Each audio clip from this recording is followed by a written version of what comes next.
Big story big debate break से पहले in fact major general GD Bakshi ने कई सवाल किए थे। महर तरार, आपसे ये सवाल थे कि आप जैसे लिबरल्स पाकिस्तान में उनकी संख्या बेहद कम है, लेकिन क्या वजह है कि हाफिज सईद जैसे आतंकियों के आवाज के आगे आप जैसे लिबरल्स की आवाज दब जाती है और कल इनफैक्ट उनको रैली करने की इजाजत भी दे दी गई है।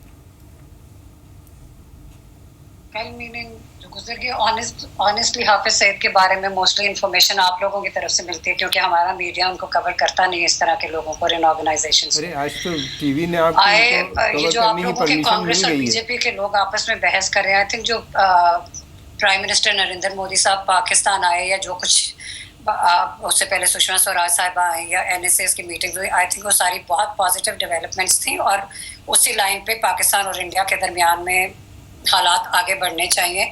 आई डू बिलीव कि पाकिस्तान और इंडिया के दरमियान में Kashmir has always been the outstanding issue और आप लोग टोटली जस्टिफाइड है उसको अपना मेन इशू बनाने के लिए, and Pakistan believes the same, and I don't think कि इसमें कोई हरज है कि आप लोग और हमारी गवर्नमेंट्स आपस में बैठें और इस मसले को वंस एंड फॉर ऑल, यही जो बातें मीडिया में आके करते हैं, रैलीज में करते हैं, स्पीचेस में करते हैं, लेकिन sit in front of one another and tell one another. कितनी बार किया जाएगा ये? 15 साल से कोशिश हो रही है। इससे इस तरह की बम्बास्टिक स्टेटमेंट्स आपका इंटेग्रल पार्ट है, हम कहते हैं हमारा इंटेग्रल पार्ट है।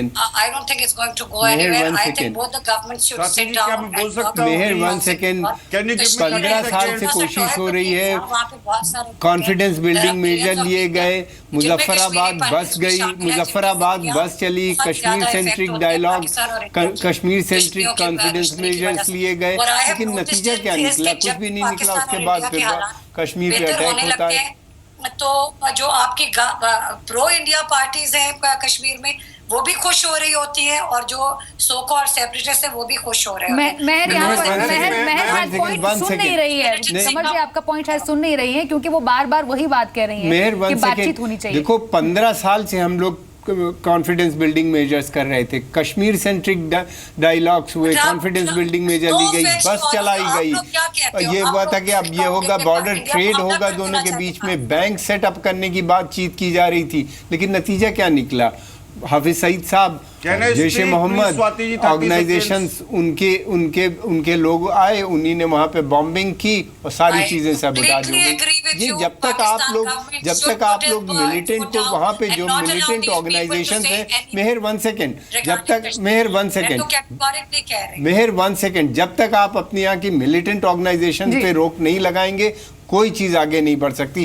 डेवलपमेंट का एजेंडा लेके आया गया था, बात ये हुई थी नवाज शरीफ से पहले दिन कि भाई डेवलपमेंट होगा, पूरे साउथ एशिया का डेवलपमेंट होगा, पाकिस्तान के अंदर भी इकोनॉमिक इंटीग्रेशन की बात की जा रही थी। मिला क्या?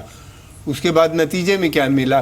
कुछ नहीं मिला, सिवाय मॉडर्न अटैक। क्या है, क्योंकि हम लास्ट सेगमेंट में पहुंच गए इस डिस्कशन के कंक्लूडिंग रिमार्क्स में सबसे लेना चाहूंगी। कमर जी, इनफैक्ट आपसे बोलूंगी, अब जो ये मांग उठी है, क्या आपको लगता है इससे काफी बदलाव होगा, एक सोल्यूशन की तरफ हम बढ़ रहे हैं? ये एक डिमांड है, अभी इसमें पार्लियामेंट में डिबेट होगा, इसके ऊपर बहुत सी चीज़ें, ये उनका बिल आया है, सेलेक्ट कमेटी में गया होगा, मेरा ख्याल है वहाँ से आएगा, फिर पार्लियामेंट में पास होगा, कंसेंसस बनाना पड़ेगा अपोजिशन के साथ मिलके। हमारी यहाँ डेमोक्रेसी है, उसका एक प्रोसेस है और मैं समझता हूँ कि अगर बनाने में कोई हर्ज नहीं, इसलिए कि जब असेंबली में भी लोग मौजूद हैं, वो भारत का एक हिस्सा हम उनको मानते हैं और हैं भी भारत का एक हिस्सा, और लोग भी वहाँ पे मौजूद हैं जिनको लाया जा सकता है, आना चाहते हैं असेंबली में। अब ये पार्लियामेंट के इलेक्टेड मेंबर्स। अमित, कुछ अड़चने आपको लगती है, कुछ कानूनी अड़चने हैं इस पूरे मैटर में जो आगे जाके प्रॉब्लम क्रिएट कर सकते हैं? आपको लगता है कि सोल्यूशन की तरफ हम बढ़ रहे हैं? नहीं, सोल्यूशन की तरफ तो बढ़ी रहे, अमेंडमेंट होगा कॉन्स्टिट्यूशन का। आप इसके बारे में बात करिए, 5 सीटों के बारे में बात करें, आप पीओके के मसले के बारे में बात करें। हम पीओके के मसले के बारे में ही बात कर रहे हैं। पहले अमित जी से मैं रिएक्शन जानूंगा, फिर आपसे। सोल्यूशन तो है, एक पॉजिटिव सोल्यूशन है, क्योंकि आप उस एरिया को वापस लेना चाहते हैं जो आपका हमेशा रहा और सेंचुरी से रहा है। एक कश्मीरी पंडित होने के नाते तो मैं जरूर कहूंगा कि हमारे तो सबसे पहले पूजा ही होती है, नमस्ते शारदा देवी कश्मीर पूरा वासिनी।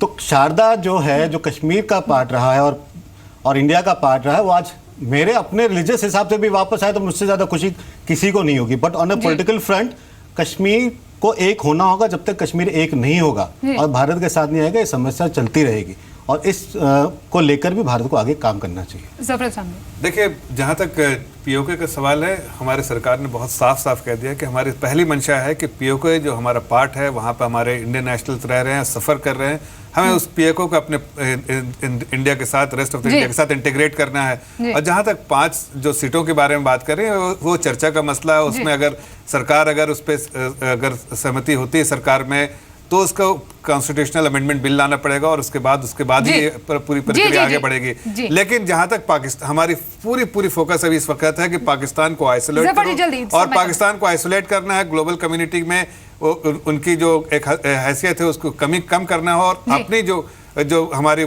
कोशिश रहेगी कि हम अपने राजीव जी समय बहुत कम है, 10 सेकंड में। देखिए, मैं बिल्कुल सहमत हूं और सरकार अगर ऐसा बिल लाती है तो कांग्रेस पार्टी निश्चित रूप से इस पर विचार करेगी और सरकार के साथ खड़ी होगी।